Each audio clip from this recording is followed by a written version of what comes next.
Here is your Radio Theater Channel weekly podcast for download. The RTC still has the very best old-time radio on the live streaming. And if it's music you love, tune in to the RTC Music Channel, where this link and many others are on our website at oldtimeradiolisten.com. Now, here's Jim. Welcome, everybody, to the RTC Weekly Download. I'm your host, Jim Dolan. Today, we're going to feature one of Jack Webb's masterpieces, Dragnet. And the show is called The Big Cast, and it's from 1951.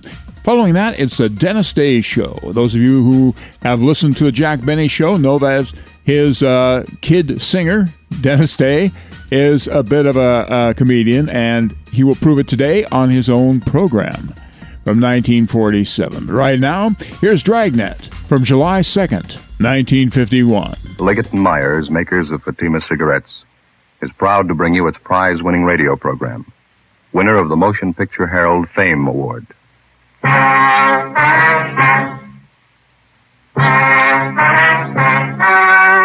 story you are about to hear is true. Only the names have been changed to protect the innocent. Fatima Cigarettes, best of all long cigarettes, brings you Dragnet.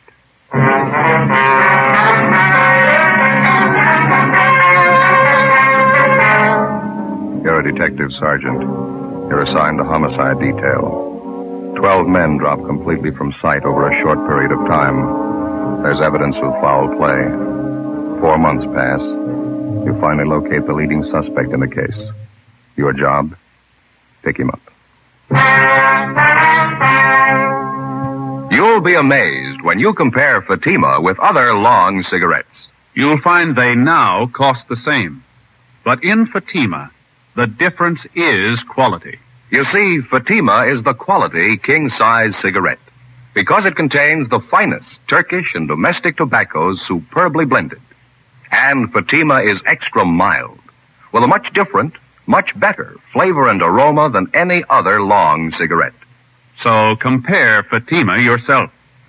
Fatimas now cost the same as other long cigarettes, but your first puff will tell you... Ah, that's different. Yes, in Fatima, the difference is quality. Ask your dealer for Fatima, the quality king-size cigarette. Best of all long cigarettes. Start enjoying Fatima tomorrow.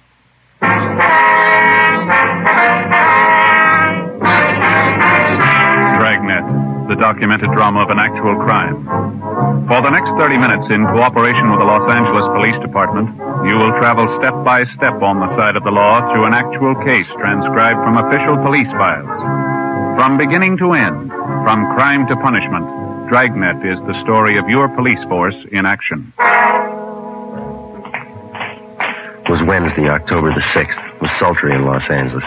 We were working the day watch out of homicide. My partner's Ben Romero. The boss is Thad Brown, chief of detectives. My name's Friday. We were on the way out from the office, and it was 10:45 a.m. when we got to Ortega Street, number 1285. Second floor? Yeah, room 14.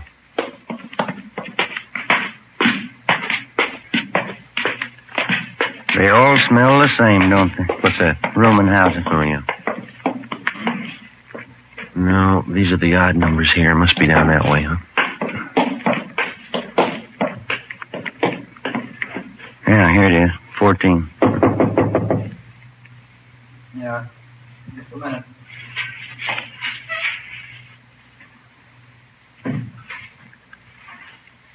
Taking his time. Try it again, huh? Yeah, all right.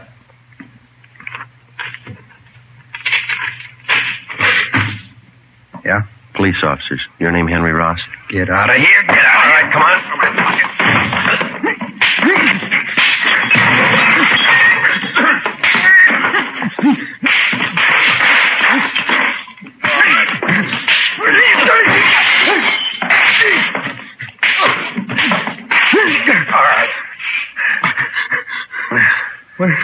What is this? What do you want? Ben. Yeah. I got him. What is this?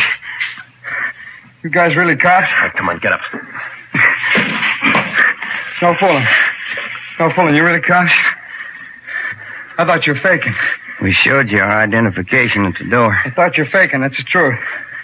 There's a couple of guys out to muss me up. I thought you were them. Is your name Henry Ross? Yeah, that's right. I thought you were one of those moochers I had a fight with in the bar the other night. Said he's going to get a pal and come back in and take care of me. Yeah? Yeah.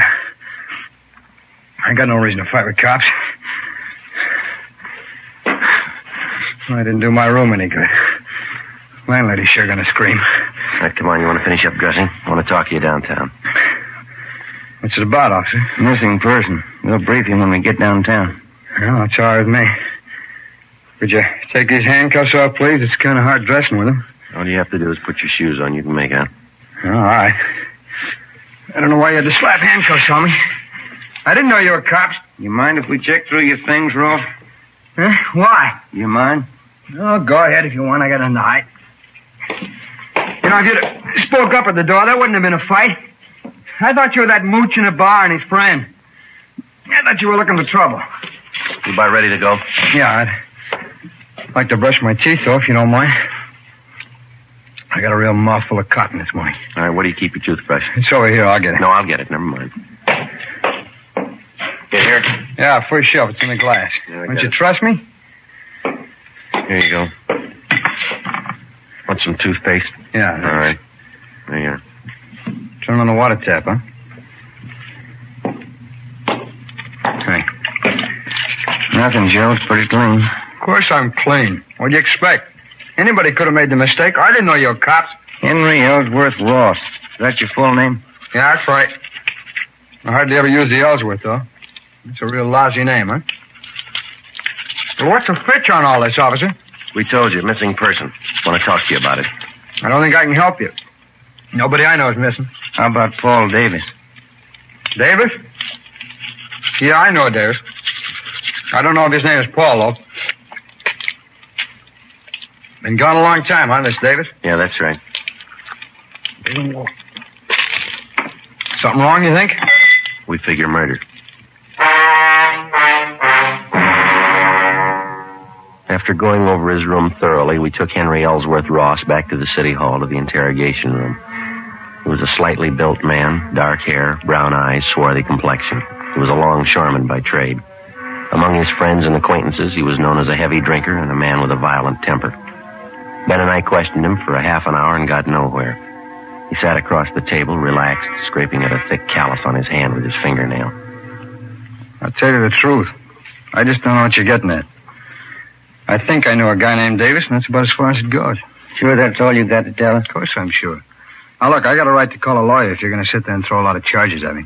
We're not throwing charges at you, Henry. We've got a missing persons case. We'd like to have you cooperate. That's about it. Well, maybe I'd like to, but I can't. Paul Davis is just a name to me. Maybe I know him. I don't know. You got that report there, Ben? Yeah, just a minute. Here you go. Thanks. Well, here's the way it goes, Henry. Yeah?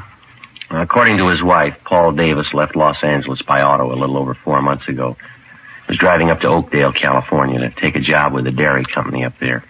He never got there. He's been missing ever since. So? What's the pitch?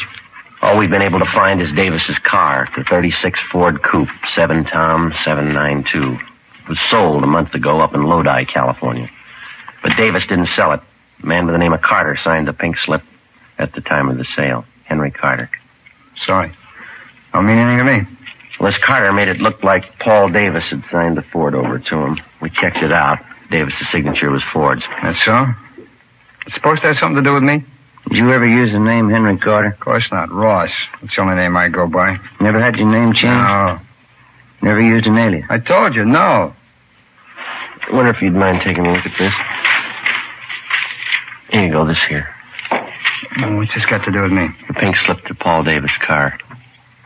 Hmm. See these signatures on the back here? Transfer of ownership. You recognize either one of them? Paul Davis. Henry H. Carter. No? Doesn't mean anything to me. Is it supposed to? It should, yeah. Why? The signatures are both in your handwriting.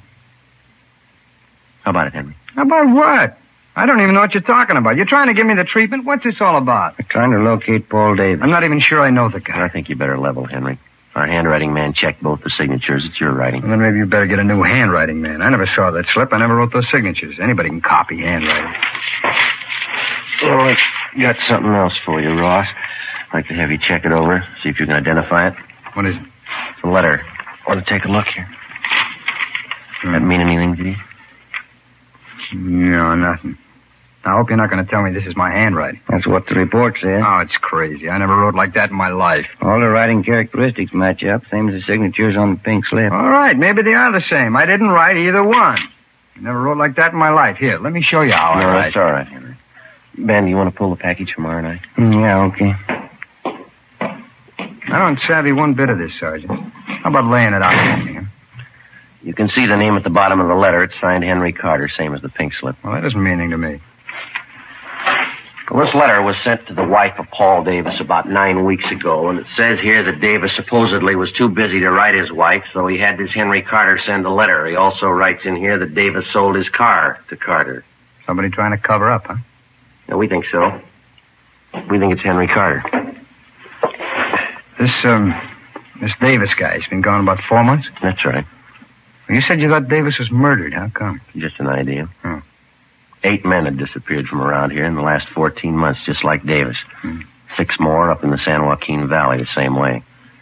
They took off alone on auto trips and never seen again. Not a trace. Pretty funny. Here you go, Joe. Thank you. You've got your record here, Henry, from Baton Rouge. Sent to Sheriff Clemens for it. Huh? Look, do we have to drag all out again? It's past. Just one thing we had to check, Henry. You told us that you never use an alias, is that right? All right, I have. I didn't know what you're getting at. I didn't figure there's any use dragging out dirty laundry again. I asked you if you ever used the name Henry Carter. Okay, I've used it. It's a common name. There's a lot of Henry Carters around. We only know one who fits your description. I'm clean. You know that. On the smoke, Henry. No. Joe? Yeah, thanks. Well, let me have one, will you? Sure. There you go. Thanks. We got a match here. You know, we rode this thing for 4 months. It's all over the state. Here. Thanks. I'll tell you what we got, Henry. We'll let you make up your own mind. It's not my writing. On June 4th, Paul Davis left Los Angeles in his car headed for Oakdale. Late in the afternoon, he stopped for gas at a service station just beyond San Fernando. The attendant says a man was with Davis. You fit that man's description, Henry. Yeah? Well, I've seen monks like that in court. They get on the stand and can't even remember their own name. A couple others. You and Davis stopped for a hamburger just outside of Gorman. There's a man there. He remembers you, too. You stopped again in Bakersfield. Picked up a quart of oil for the car. You and Davis had a Coke. It's the last time he was seen alive. That makes me a killer, huh? A month after that, the pink slip to Davis's car came through DMV up in Sacramento. That was for the transfer of ownership from Davis to Henry Carter, both in your handwriting. A couple of weeks later, Mrs. Davis got that letter. A month ago, Davis's car was sold to a dealer in Lodi. Yeah. We found the dealer, Ross. Showed him your mugshot. He says you sold him the car. That all? It's just the main part. There's more. We've been on the road a lot. We followed you from here to Sacramento and back, Henry. Every stop, every detour. It took us a long time. Yeah, I guess it did. What do you say, Ross? Nothing. Any way you want it, Henry. You got on the smoke? Yeah? Yeah, here you are. Thanks. Here.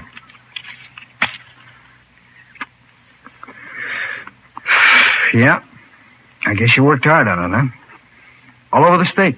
That's right. Must be pretty hot up in the valley summertime. Dusty, huh? We made out. I've never been up in the valley in summer. It's too hot for me. We got people who saw you there. What's it prove? 10 people and some writing samples. You can't build a case on that. You know it, don't you? We're going to try. You think I murdered Davis? You, Sergeant? Yeah? You think I murdered those other guys, too, huh? What was it, 10, 12 of them? We're asking about Davis. You think I killed him? Tell me the truth, do you? You think I murdered Davis? Yeah, I think you did. Uh-huh. Well, then you know as well as I do. There's only one way to prove it. Yeah. Find his body. 1:15 p.m. Ben and I took Henry Ross out and fed him some lunch. Then we took him back to the city hall to the interrogation room where we continued to question him. He was relaxed, and he talked a great deal about everything but the disappearance of Paul Davis. He didn't seem anxious to get away, made no demands for an attorney to represent him. For a full hour, he did most of the talking. He told us about the different homicide cases he'd read up on. He asked us about the 12 men who disappeared in the past months in the same manner Paul Davis had. Was there any trace of them at all? Did we have any leads? How did we think we were going to find them? Well, we finally got around to asking him if he'd submit to a lie detector test. He seemed taken by the idea and agreed to it almost immediately. Ben called Sergeant Berger and made arrangements for the test. We made up a list of key questions. At 5 p.m., we took the suspect to the third floor of the old city jail where Sergeant Berger gave him the polygraph test. On the way back to the office, Ross complained he was hungry. We stopped and bought him coffee and donuts. We got back to the interrogation room a little after 6 p.m. The questioning continued. Ross didn't seem to mind at all. He kept talking. We let him talk. 8 p.m. He was still going strong. You remember the Wilson case back in 34, don't you, Sergeant? Woman killed her whole family. Big case, you remember. Yeah, it's pretty tragic. Is that a hobby of yours, Henry, collecting murder stories? No, I just read them, remember 'em. I guess I can remember every big murder case in the last 15 years. That's so. Yeah, it's about all of them. I guess it is kind of a hobby. I get a big kick out of it. I get it, Ben. Excuse me, Henry. Oh, sure. Interrogation room, Friday. Oh, yeah, Berger. Mm-hmm. Yeah, how many? Yeah. Okay, thank you. You know, there's one thing I get a real big kick out of, those detective magazines. Mystery stories, the way they make out the murderer. How do you mean? You know, they always build it up into something big. Somebody's always killing somebody else for $1 million, or maybe over some woman, some beautiful woman. Same way with the movies. That's where they get it all mixed up. I don't think I follow you, Henry. Oh, sure you do. Every time some guy writes a murder story, he's got to build up a big reason for the killing. Mm-hmm. A lot of money, beautiful woman, revenge maybe. Always got to be a big reason. Motive, that's what they say. Yeah, well, it generally works out that way, doesn't it? Why? I bet you there's a 1,000 murder cases in your files without any reason at all. Some people kill, that's all. I've heard about lots of them. They just want to kill, and they go ahead and do it. Maybe for a few bucks, maybe for nothing. They just do it, that's all. That's so. Sure, you know that. Like this thing you've been talking about. 10, 12 guys disappear. They got a few bucks, maybe they got nothing. Somebody plows them under, and that's all. No big reason. They just do it. So 12 guys are gone. It doesn't mean anything. Mm-hmm. That's how you got it figured, huh, Henry? Huh? The phone call a minute ago there was a man who gave you the lie detector test. Oh, that right? How'd it go? He just finished going over your graph. He got 16 positive reactions. Yeah, what's that mean? You lied, Henry, 16 times. That's right. You better tell him to get a new machine. I lied all the way through. Mind telling us why? No, I don't mind. I guess I knew you'd find out. Let's go get something to eat first, though. I'm hungry. No, we better talk a little more, Henry. Well, let's go. I'll tell you why we're eating. Bring a pencil with you. I'll draw you a map. Map of what? The canyon, where I buried him.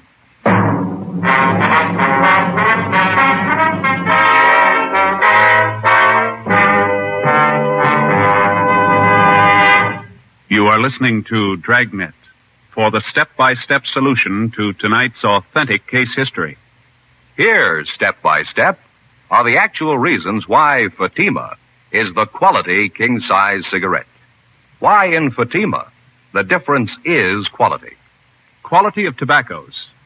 The finest domestic and Turkish varieties, extra mild and superbly blended to give you a much different, much better flavor and aroma.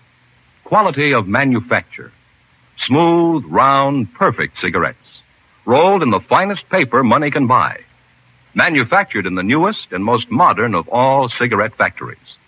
Quality even to the appearance of the bright, clean, golden yellow package.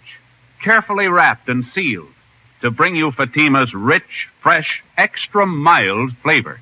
Compare Fatima yourself. Fatimas now cost the same as other long cigarettes, but your first puff will tell you... that's different. Yes, in Fatima, the difference is quality. Insist on Fatima. Start enjoying the quality king-size cigarette. Fatima, best of all long cigarettes.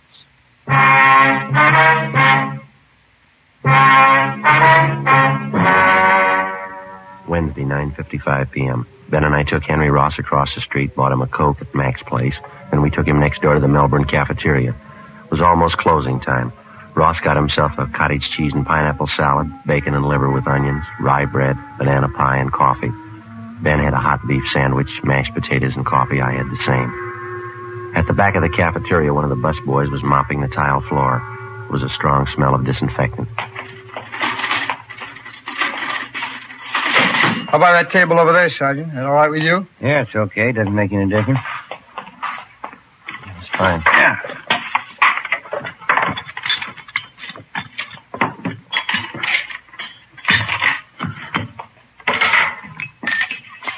Oh, want some water? Yeah. Henry? Yeah, please. All right, I'll get some.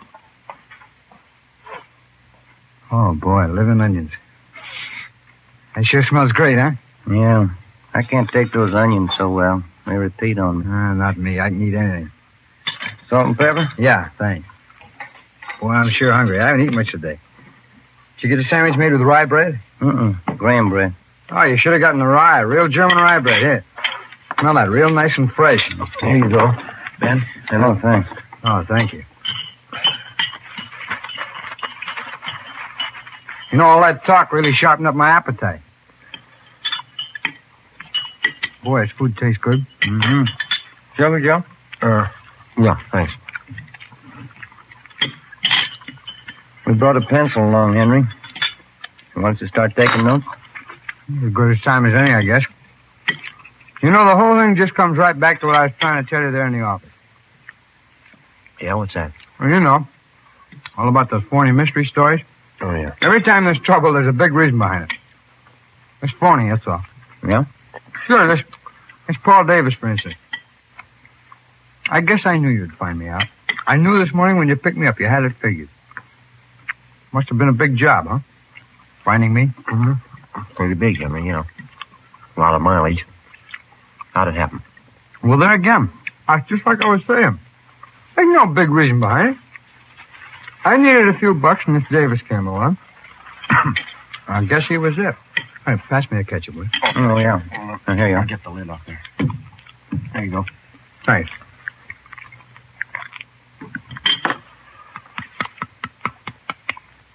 Where'd you meet Davis, Henry? Oh, I was hitchhiking out in Ventura. Not a dime in my jeans. I was going up to Maricopa. I thought I had a job up there, and this Davis come along. Picked me up. You ever know him before that? No, a stranger. He said he's going to Oakdale. The guy give me a ride. Go ahead. Well, we stopped for gas at San Fernando, and I saw he had a few bucks in his wallet, and I guess that's when I got the idea. About what? Killing him. Now, maybe that gives you an idea what I was talking about. You don't need any big reason to kill somebody. Davis said, 18 bucks. Now, suppose I told that to a writer. Somebody killing the guy for 18 bucks. That wouldn't make much sense, huh? He'd tell you it'd never sell. You need $1 million, beautiful woman. Good motive. Yeah. Where'd you kill him, Henry? Just outside of Bakersfield. Little canyon there. I got Davis to buy a fifth of sherry in Bakersfield. He drank some on the way. Hey, pass the salt, huh? Yeah. There you are. Thanks. Liver's no good without plenty of salt. How'd you kill Davis, Henry? Well, that's a funny thing. He drank some of the wine, got a little sleepy. I was just outside of Bakersfield.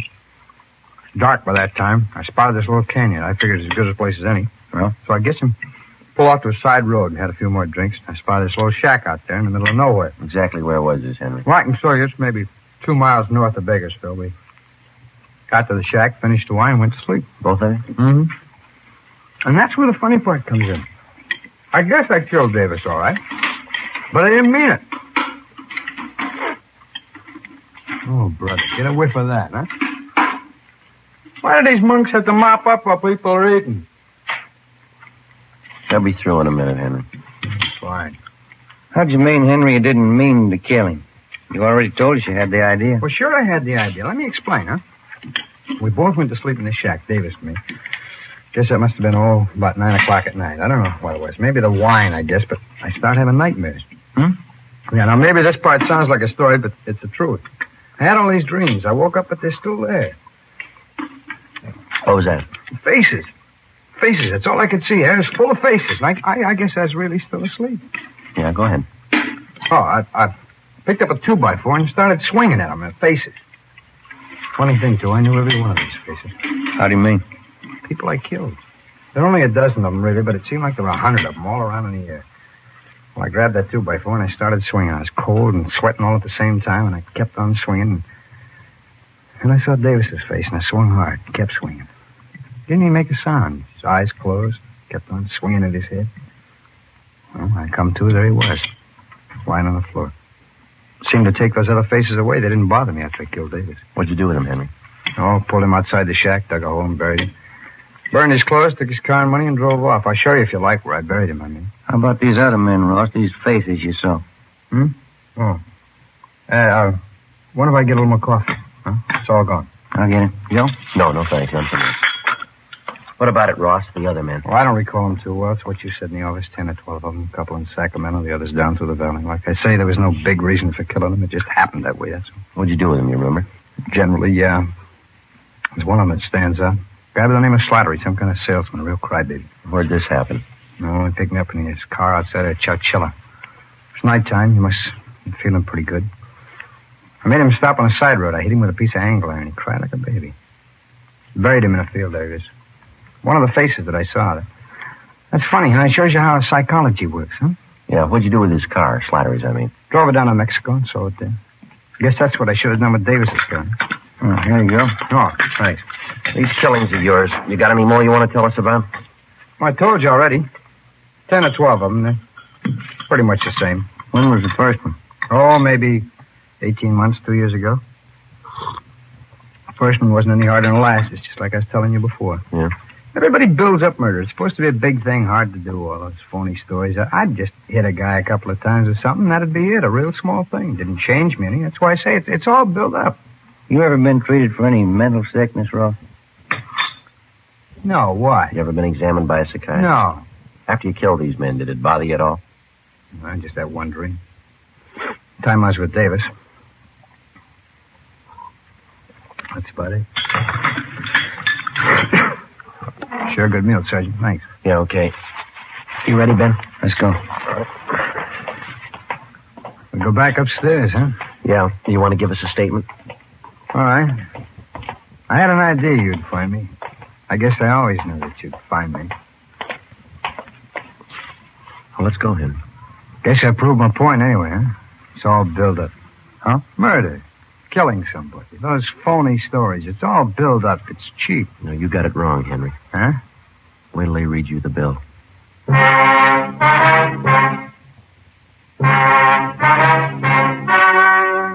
story you have just heard was true. Only the names were changed to protect the innocent. On January 7th, trial was held in Superior Court, Department 86, City and County of Los Angeles, State of California. In a moment, the results of that trial. Now, here is our star, Jack Webb. Thank you. Friends, the makers of Fatima have done everything possible to produce the kind of cigarette you want, just as we on Dragnet try to bring you the kind of entertainment you want. In my honest opinion, Fatima is the best of all long cigarettes.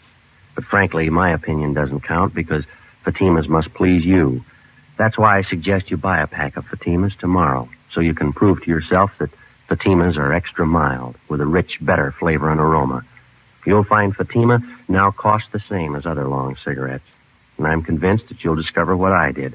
In Fatima, the difference is quality.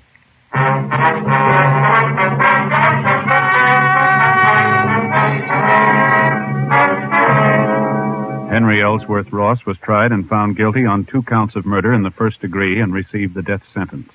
While he indicated that he had murdered the other 10 men, he refused to give any further information regarding the killings or what he had done with the bodies. Ross was executed in the lethal gas chamber at the State Penitentiary, San Quentin, California.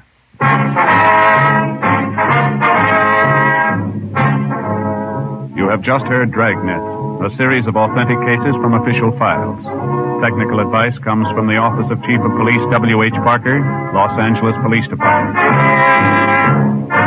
Fatima Cigarettes, best of all long cigarettes, has brought you Dragnet portions transcribed from Los Angeles. Now more excitement with Counter Spy on NBC.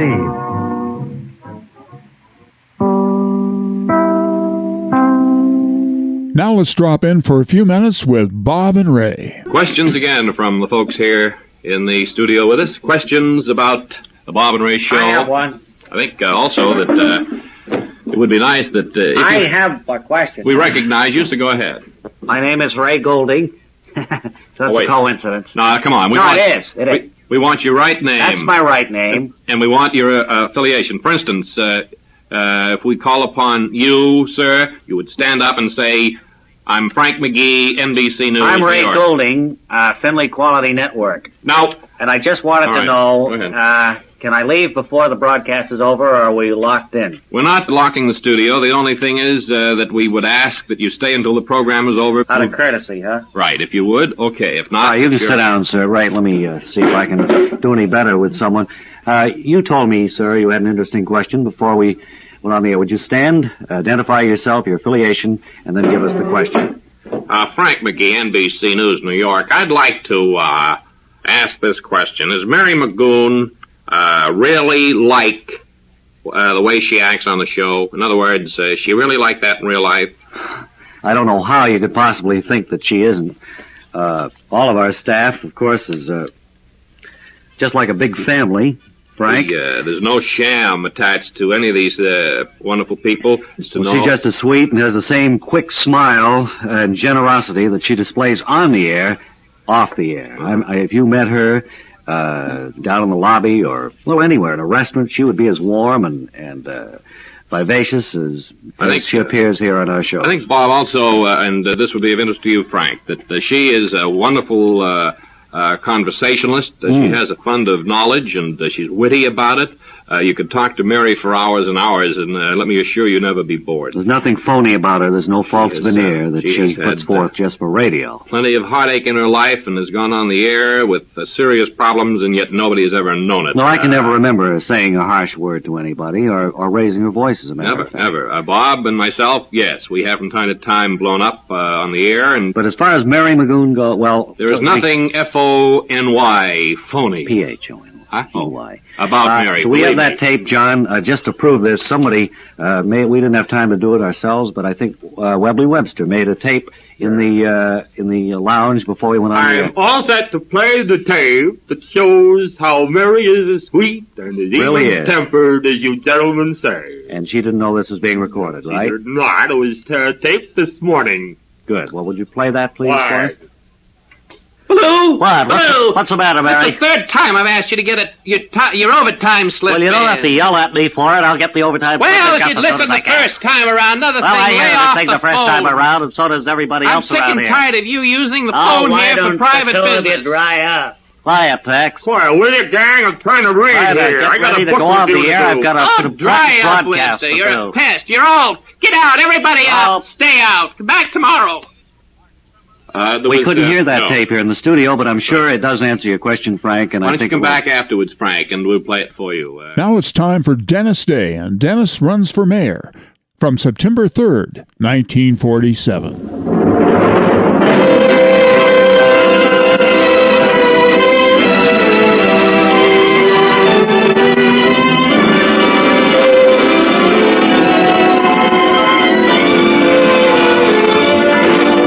Ladies and gentlemen, Dennis Day.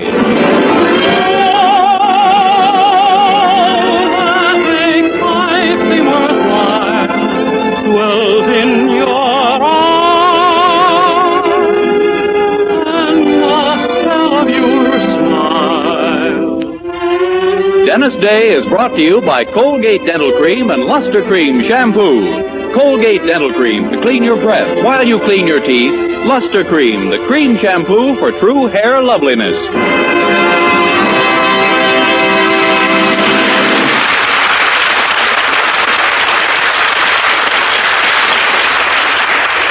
The Dennis Day Show with Barbara Eiler, Bea Benadera, Dink Trout, John Brown, Charles Dant and the orchestra, and yours truly, Vern Smith, is written by Frank Galen and stars our popular young singer in A Day in the Life of Dennis Day.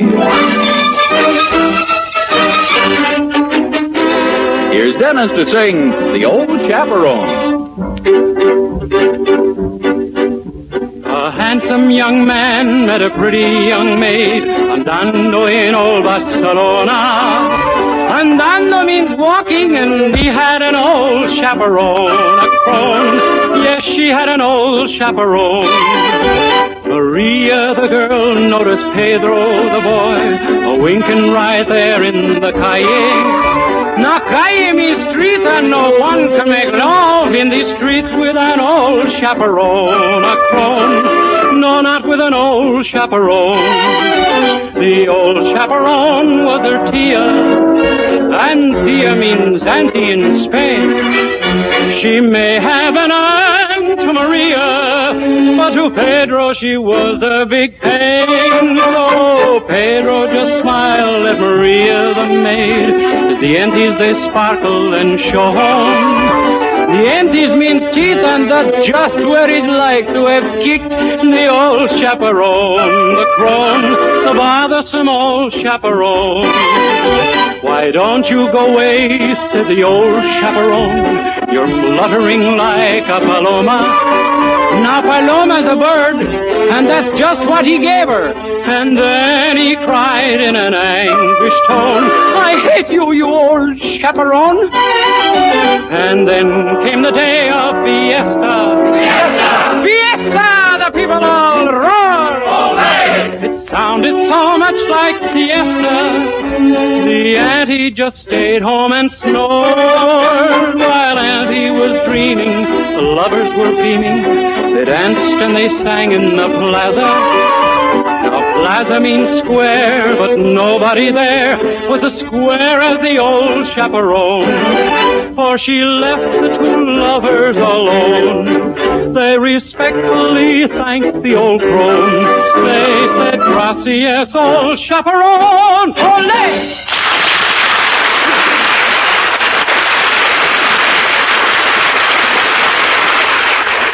A very special tip on hair appeal, girls, from famous beauty authority Kay Dumet.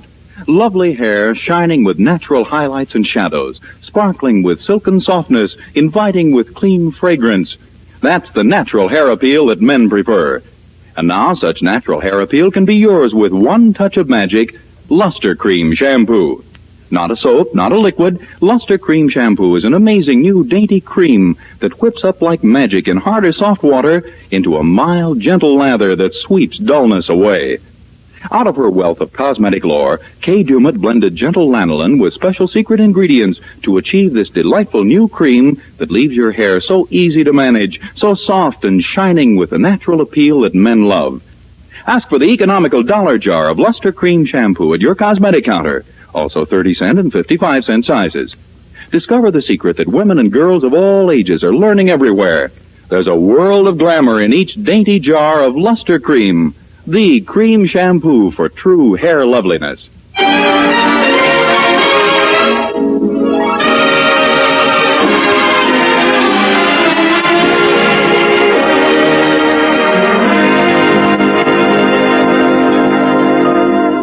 Well, it's breakfast time as we look in now at the Anderson boarding house in Weaverville, where our young hero, Dennis Day, rooms. So far, Mr. and Mrs. Anderson are the only ones at the table, and, as usual, Mrs. Anderson is laying down the law to her cuter half in no uncertain terms. Something's got to be done, Herbert. Do you understand me? Yes, Snuggle Bunny. Mildred's almost 22 years old.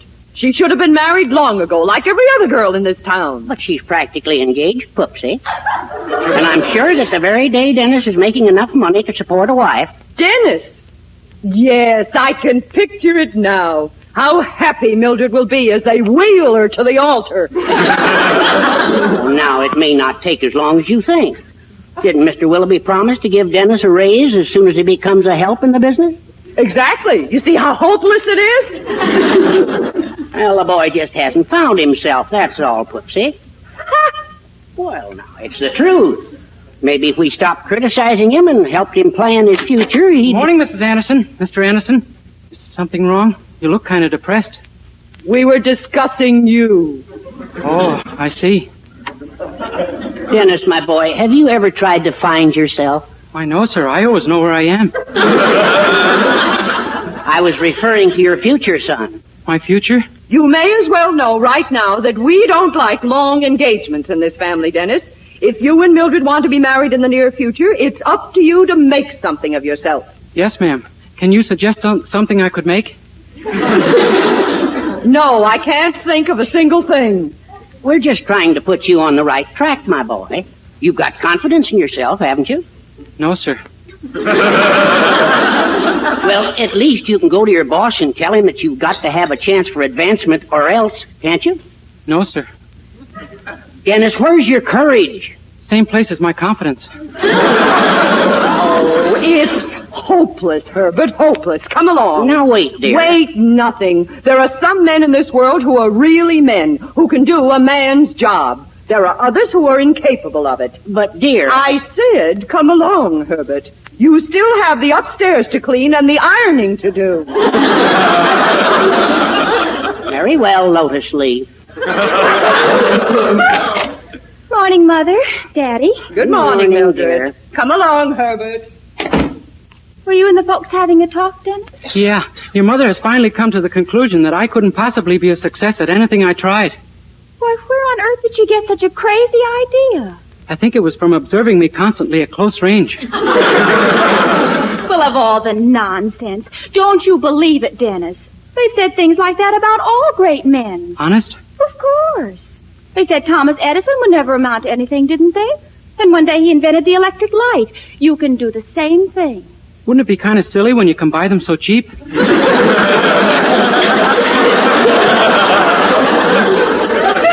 That isn't what I mean.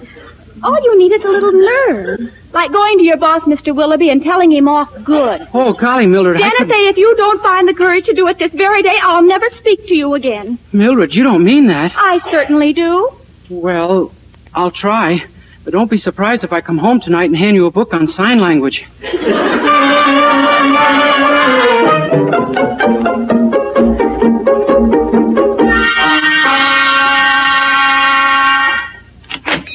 Dennis, is that... Why, John McNulty. How are you, John? Oh, pretty good, Willoughby. What are you doing down here, John? I thought you'd be up at the state capitol, getting your party's election campaign started. Well, the race for mayor in this town looks a little tricky this year, Willoughby, so I came down to take charge. Our boy, Honest Jim, wants to be reelected, you know. He's still making payments on his yacht. John, how do you explain to the voters that the mayor can buy a $20,000 yacht on an $800 a year salary? We tell him he's very thrifty. Oh, that's it. Yeah.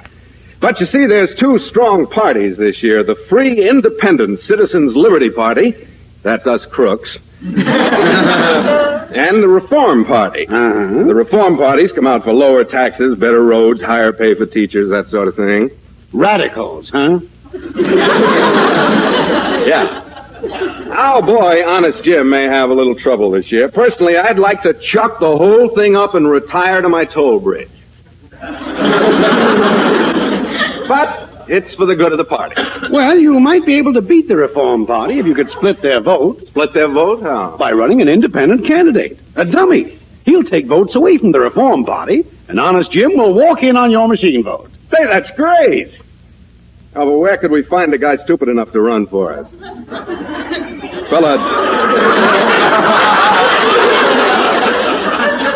Fella dopey enough to think he has a chance. A man so innocent that we can twist him around. Morning, Mr. Willoughby. Say. Short search, wasn't it?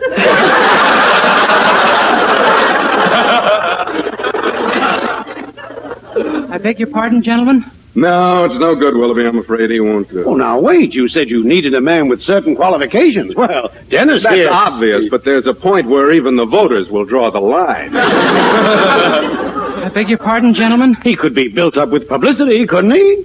Well, anything's possible, of course. I guess two's company and three's a crowd. Goodbye. Dennis, come back here. Now, listen, my boy. I've always told you could go somewhere, haven't I?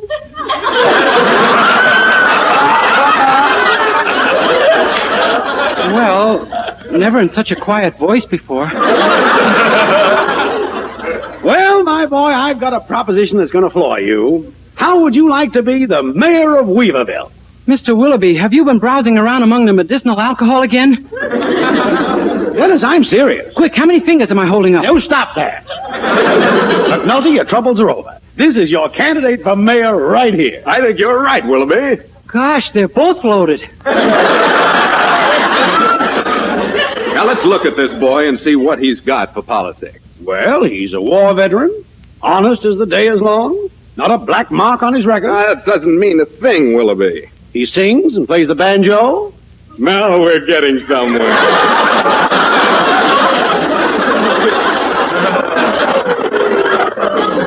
My boy, go home and put on your best suit. You're calling on Senator Tom Harrington down at the hotel. Senator Harrington? But doesn't he usually support the Reform Party candidate? Well, that's just it. If we can get him to endorse Dennis this time, we've started the split.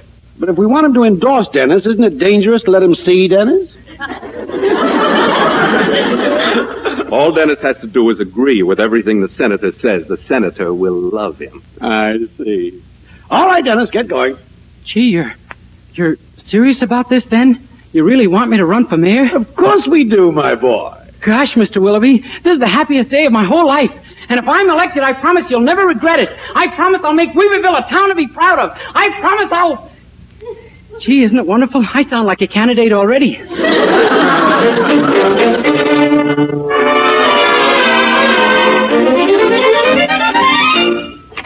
Mildred! Why, Dennis, what are you doing home so early? Oh, Mildred, I got the most wonderful news. Remember how your mother said there was absolutely nothing I was equipped to do? So? So I've decided to become a politician. A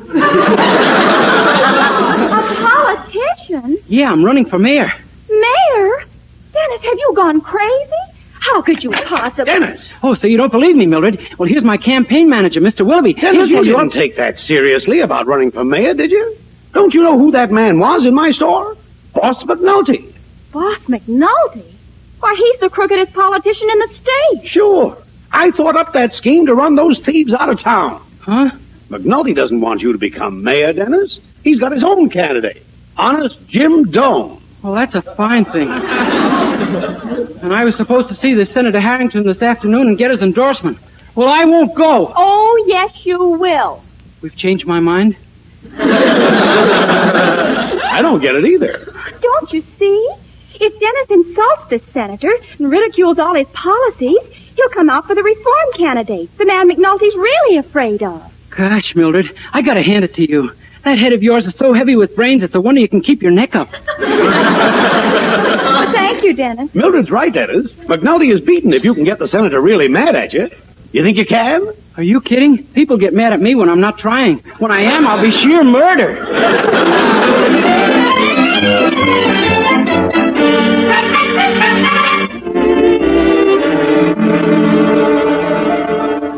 Dennis Day, did you say the name was? That's right, Senator. Candidate for mayor on the independent ticket. Ah, I see. Question of endorsement. Well, frankly, Day, I lean a little toward the Reform Party. Good, I'll give you a push. You mean you don't want my endorsement? I got enough handicaps now, pal. Look at your policies. What about my policies? What about them? Fair. Oh, just a minute. Haven't I taken a firm stand on the slum problem, on the various... The slum problem?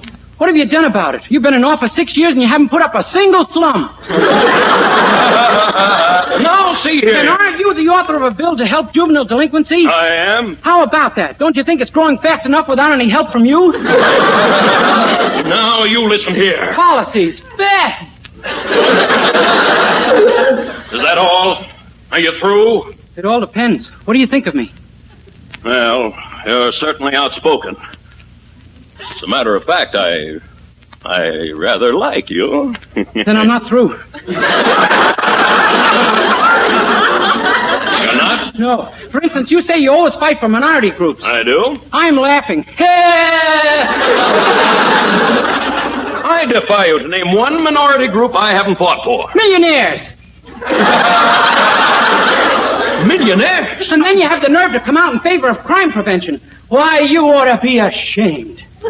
Being in favor of crime prevention is bad? You know what a thing like that can lead to, don't you? What? Unemployed policemen. Oh, stop!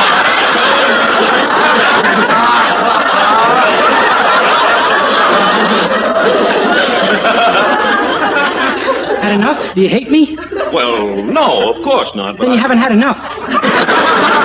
Enough what? Oh, so now you're getting nosy, asking questions. the big senator. How many subcommittees are you on? Why, 5 or 6. 5 or 6? One senator? No wonder we have more subcommittees than we have subs. See, that's very funny.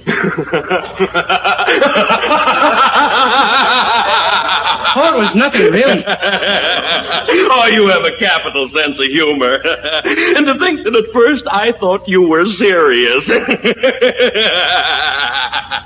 We couldn't return to that mood, huh? My boy, you certainly have a novel approach. Why, you've got the Reform Party candidate lashed to the mast. I'll be proud to endorse you for mayor. But, Senator, you don't understand. I hate you. I hate your policies. Get mad, Senator. By Jove, you're a card. And I think you'll make a darn good mayor, too. Goodbye, my boy. No, Senator, no. Goodbye. Good gosh, now what have I done? That's what I get for being tricky. Why didn't I just act normal and let him feel for me what came naturally?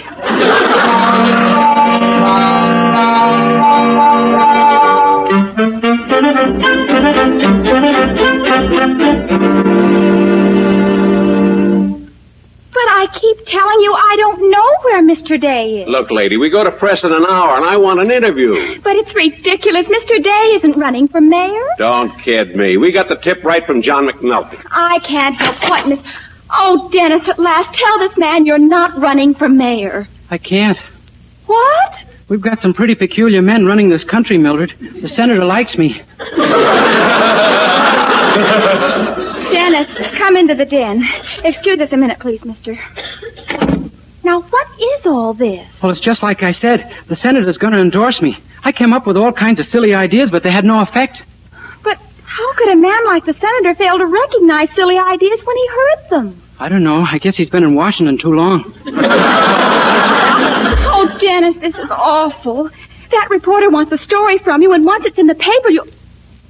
Wait a minute. You've got another idea, I can tell. That scared feeling is coming over me again. Look, all you have to do is tell that reporter your platform. Where does that get me? Oh, right out of the race if you make it bad enough.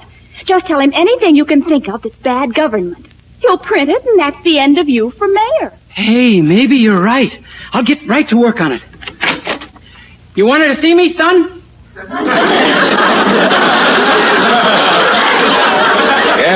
Yeah, Mr. Day, I'm from the Bugle. I came for an interview. Can we have your platform for mayor? You bet, son. First thing I'm going to do is open up the town. I beg pardon? I say this town's going to be wide open. Lotto, bingo, screeno, penny matching, all foul vices like that. Oh, you don't say. Yep. Next, I promise to close all the schools. That ought to swing the kid vote my way 100%. It's not bad. Of course, the kids can't vote. Mere technical triviality. I'm putting it down in your very own words here. Fine. Of course, I may ask you to initial it later. My editor thinks I drink.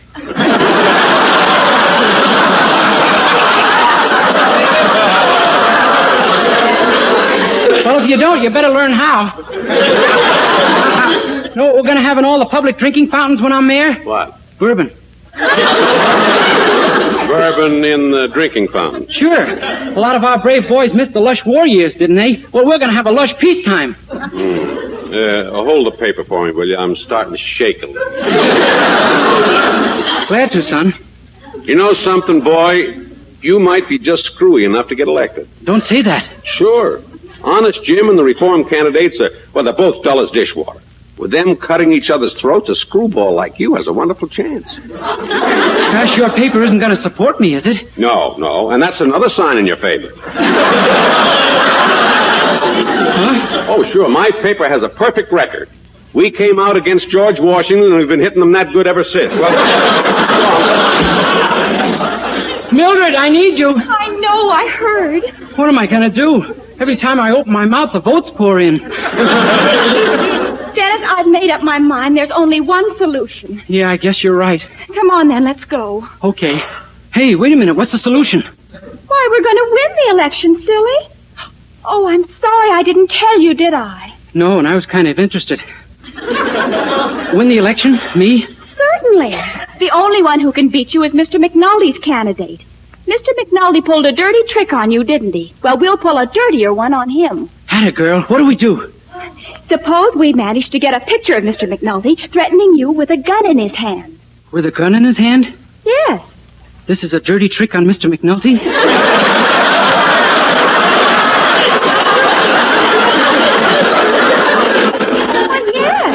When the picture appears, he'll be out of the race. Suppose he decided to pull the trigger. It'll be a dead heat. The gun'll be empty, silly. You'll have it in your pocket. Then you'll pick a fight with him and let him take the gun away from you. And then what? I'll have that reporter outside the door with a camera. And as soon as we hear you say you wouldn't dare, we burst in and snap the picture. Holy smoke, I wouldn't have your mind for anything. You wouldn't dare as the cue, huh? Yes. We'll get Daddy's old revolver out of his drawer. Oh, we can't miss, Dennis, and you'll be the next mayor. Will you do it? I suppose so. But you know something, Mildred? The only difference between my life and the perils of Pauline is that Pauline was all sure of being around for the next episode.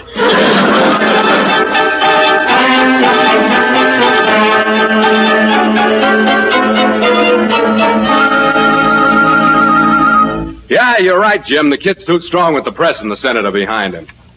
Yeah, let him be mayor for a year and hang himself. Next year we'll be so strong they'll never get us out. Okay, Jim, that's it then. We'll withdraw. Yeah. So long, Jim. Come in. Oh, hello, Day. McNulty, I got news for you. I'm going out to win that election and make laughing stocks out of you and your stooge. Oh? Well, more power to you, my boy. Good luck. Oh, yeah? You and who else?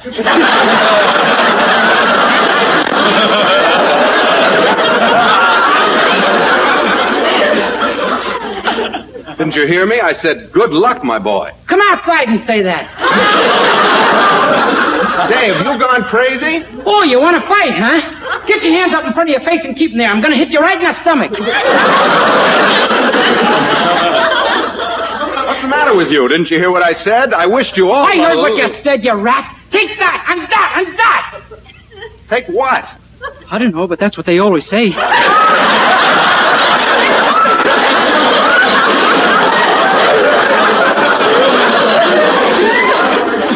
Didn't you hear me call you a rat? If a fella said that to me, I'd shoot him. You would? Yes, sirree. I'd take out my gun and shoot him. Well, I don't have a gun. Just so happens that I have. What? Here, why don't you grapple with me and take it away? Don't be silly. Go ahead, I grapple easy. Put that thing down, Dave. Oh, come on, old man. Let's play the game. Stop, will you? I dare you to take it away from me. I double dare you. You wouldn't dare. Hold it.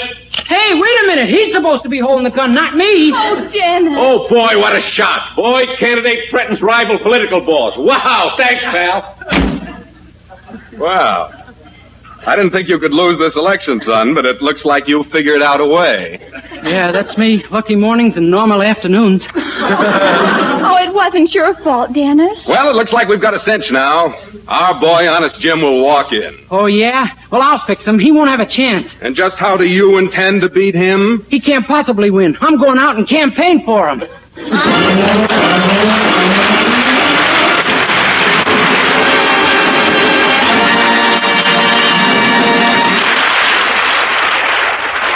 Dennis Day will be back in just a moment with a song. But first, here's a fact worth knowing. Colgate Dental Cream cleans your breath while it cleans your teeth. And just how important that is, our Colgate players are about to demonstrate. Scene, a picnic. But it's no picnic for our hero. Listen. Jeepers, Janie. Every time I try to warm up to you lately, I get the cold shoulder. What gives, anyway? You mean you definitely don't know, Joe? Oh, Jenny, I haven't even got the makings of an idea. That's the trouble with your trouble, Joe. Ask your dentist, won't you? Please. And here's what Joe found out. Scientific tests prove that in 7 out of 10 cases, Colgate Dental Cream instantly stops unpleasing breath that originates in the mouth.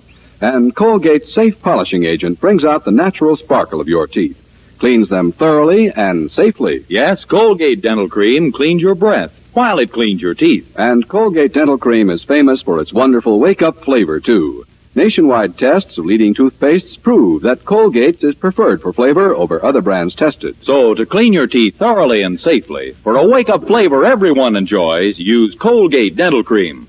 Remember, Colgate Dental Cream cleans your breath while it cleans your teeth.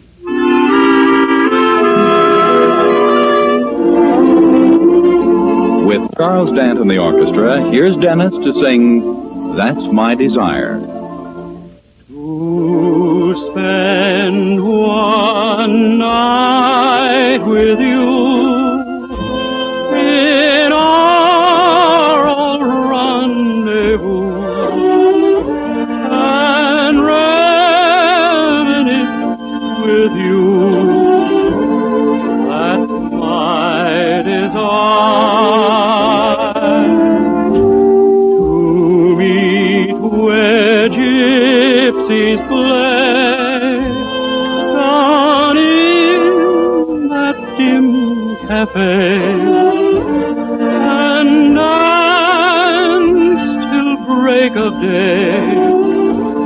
That's my desire. We'll sip a little glass of wine. I'll gaze into your eyes divine. I'll feel the touch of your lips pressing on mine.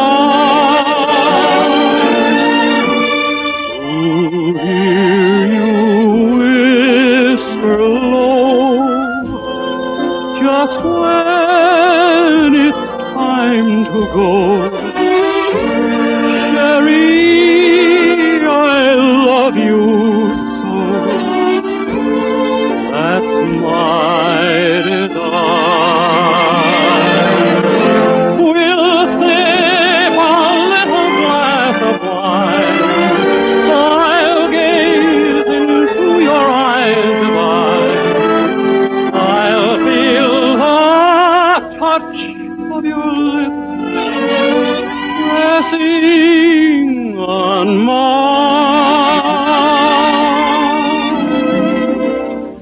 To hear you whisper low, just when it's time to go. Sherry, I love you so. That's my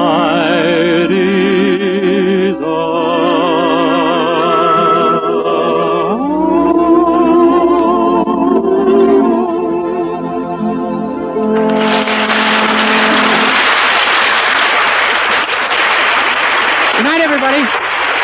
Next week, tune in to another Dennis Day Show brought to you by Colgate Dental Cream to clean your breath while you clean your teeth, and Lustre Cream Shampoo, the cream shampoo for true hair loveliness.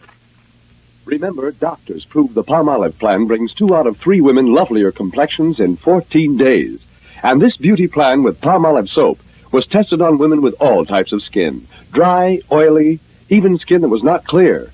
Yes, 36 doctors proved the 14-day Palmolive plan improves all types of skin. Brings fresher, brighter, younger-looking complexions. So get Palmolive soap and start your 14-day Palmolive plan now. This is NBC, the national broadcasting company.